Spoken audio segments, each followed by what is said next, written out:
Now, we all remember that WWE advert, how do you learn to fall off a 20-foot ladder? And it was all people with mangled bodies and hurt spines and bruised everything, because WWE, funnily enough, despite many people's claims that it's fake, is obviously not. It's very real. The injuries, the hazards are real, as they will tell you. But that doesn't necessarily translate to a few other things that happen on this show. I mean, for example, that same advert wouldn't work if the call was, how do you learn to fall off a 30-foot forklift truck to the floor in a car?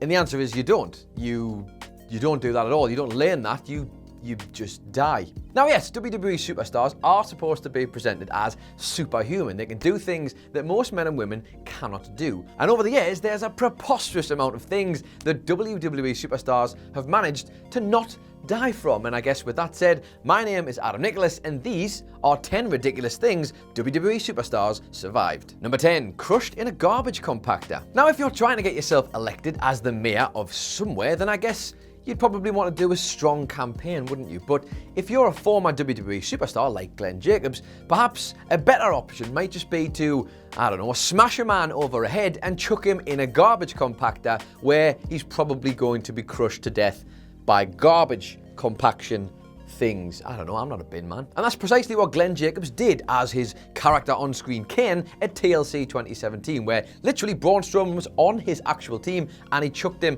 into a garbage compactor and had the man impounded for almost near certain death. But just 2 weeks later, Braun Strowman would return to WWE television, not in the shape of a cube, funnily enough, but in the shape of a big bastard of a man ready to seek his revenge. And he told Spandex Podcast about this when he came back to WWE. He said, I was in a garbage truck for a week, so I had to jump from 9 different garbage trucks to make it across the country to show up at Monday Night Raw. Well, that does go a long way to explaining how he didn't die from this, but it might actually explain how he turned up so shredded at a few WrestleMania's time. Number 9, petrified in cement. Now, every school kid that has ever lived has dreamed of that moment, or indeed maybe actually lived out that moment, where you come across a plot of wet cement, you get your finger and you put a silly message in. You put your name in, you do whatever you want, because it's your chance to leave your mark on the world. But The Undertaker, a man who's lived throughout century upon century upon century, a zombified mess of a man, probably should have known better when it came to actual concrete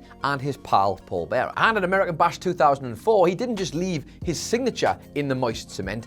Ugh, moist, what a horrible word. But he did actually also go as far to bury his own manager, Paul Bearer, in a pile of cement. The stipulation of the main event was fairly simple. The Undertaker either lost to the Dudley Boys, but saved Paul Bearer, or he just won against the Dudley Boys, because obviously he's the Undertaker and Paul Bearer would probably die. Now, obviously the Undertaker was having none of that, and by that I mean losing to the Dudley Boys, and of course decided to beat Devon Dudley with a tombstone piledriver, all but sealing the fate of Paul Bearer. And not to be undone by a stipulation, of course, the dead man would go one step further, and not only would he have to succumb to the stipulation, but hell, he was the one who decided to wander over to the cement mixer and pull the lever himself. And much like Han Solo in Carbonite, Paul Bearer would be stuck forever in the cement, not to be seen again for 6 years. Only, of course, for Paul Bearer to be brought back from the dead, incredibly thawed out of the cement, I guess, even though cement doesn't really thaw, and brought back to manage The Undertaker. Number 8, suffocated in a coffin. Now, you kind of got to feel a bit sorry for Big Kamala, haven't you? He was plucked from his native Uganda and trafficked across the world by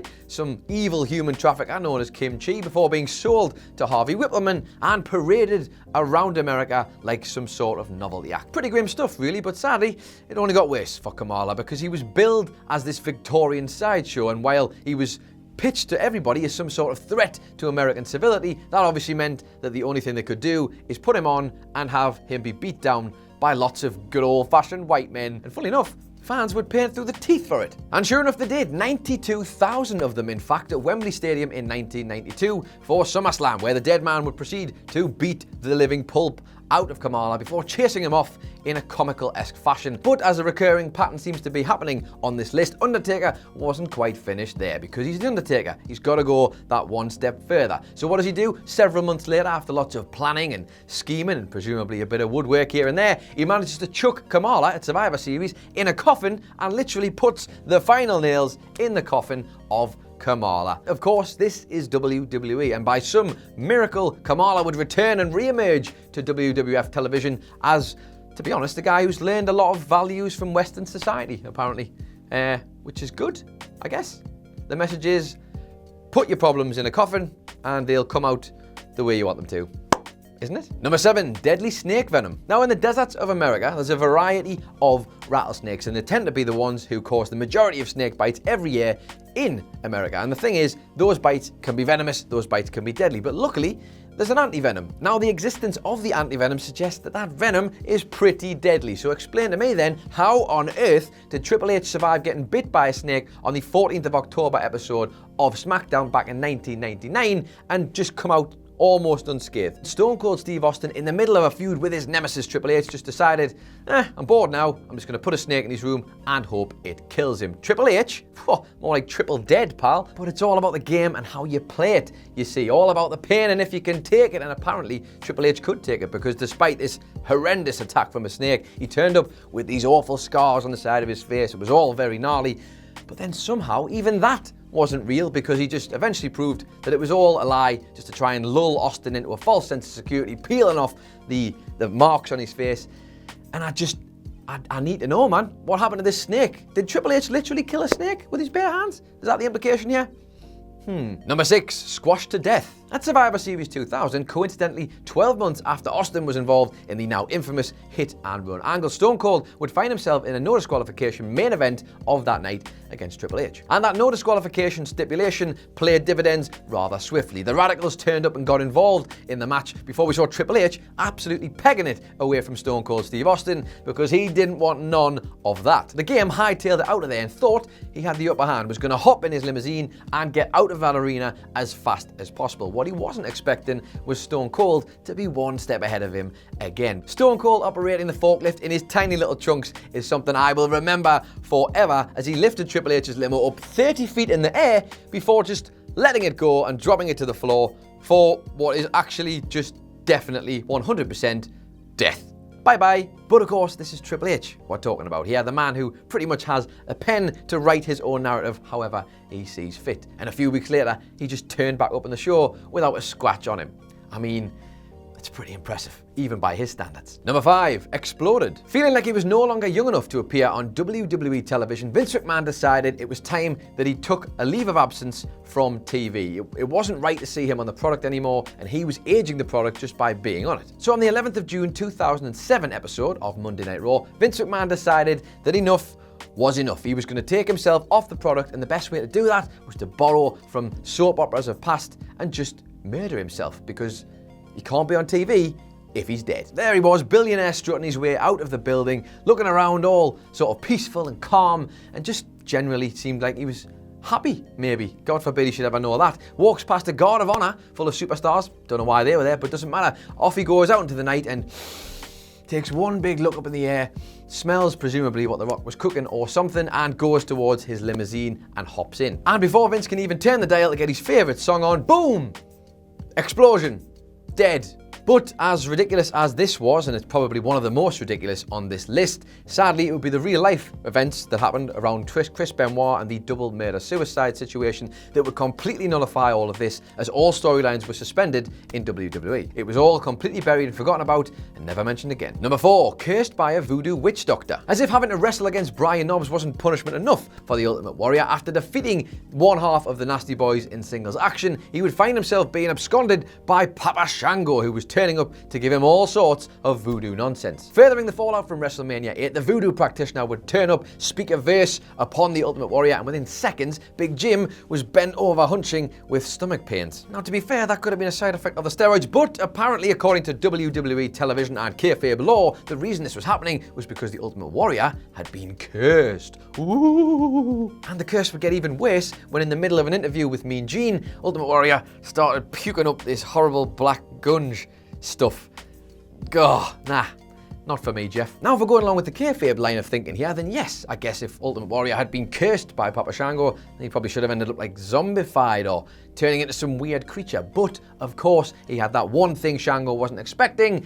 It was a belly full of steroids. And the Ultimate Warrior managed to get past all of this, and he survived, and all was well, he came back. But sadly, the real life Ultimate Warrior wasn't very satisfied, and a few months later, he left the company. Number 3, hung. When you're in the middle of the Attitude Era, and even more so, a massive Monday Night War with your rival and company, literally anything is on the table, or should I say, in the rafters, hanging by a noose. Well, you'd have to be a very lucky boy to be chosen for that special treatment. And guess what? That lucky boy was the Big Boss Man, who was strung up by The Undertaker and literally hung from the top of a goddamn noose above the ring after WrestleMania 15. It was all shocking stuff, really. But this was 1999. Anything goes, and who needs health and safety and all that rubbish? So there he was, Big Boss Man hung, and funnily enough, turned up on Monday Night Raw the following week after presumably being strangled to death, choked, suffocated, maybe a broken neck, who knows, whatever comes with being hanged. Apparently, just walk it off, pal.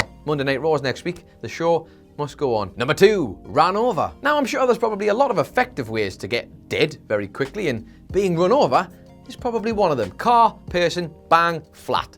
Dead. That's exactly what happened at the start of Survivor Series 1999. Stone Cold Steve Austin in the back, boom, flattened by a car, and the assailant drives off in what is obviously a hit and run, and we're left with the company's golden goose flat on his back and, for want of a better phrase, dead as f***.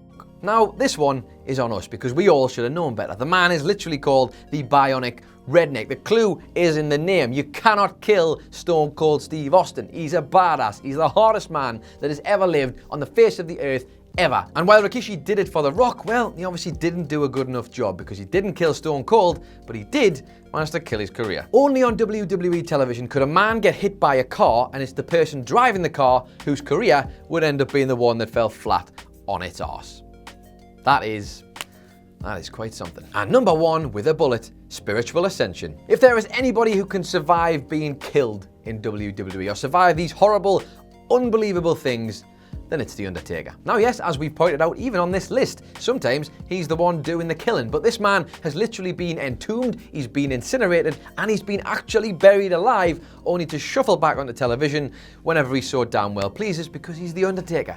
What is dead may never die. But we weren't to know all of this at Royal Rumble 1994, as Yokozuna, who was fed up of The Undertaker doing all of his Undertaker-y things like, I don't know, killing Kamala, for example, he decided it's time to end this once and for all. Let's put together a team of the most evil men in WWE and kill the dead man for good. So in what seems like karmic justice, really, the dead man was put into a coffin and nailed shut, very similar to what he did to Kamala, and that was the end of it. The dead man was no more. What's probably quite a notable tidbit here is that despite being in said coffin that was struck by lightning and all these big theatrical sort of dramatic things, not like The Undertaker at all, he would actually turn up on the big screen.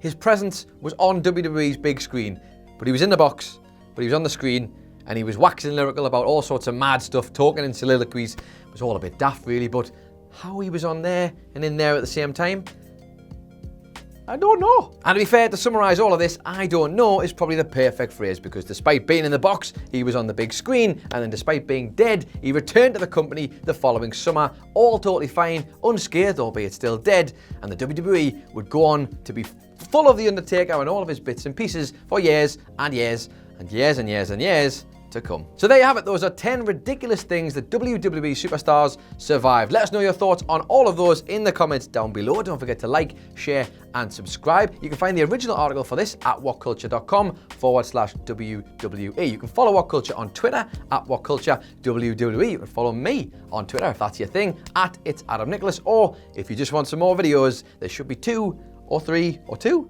over here somewhere. Have a lovely day. I've been Adam Nicholas, and I'll see you next time.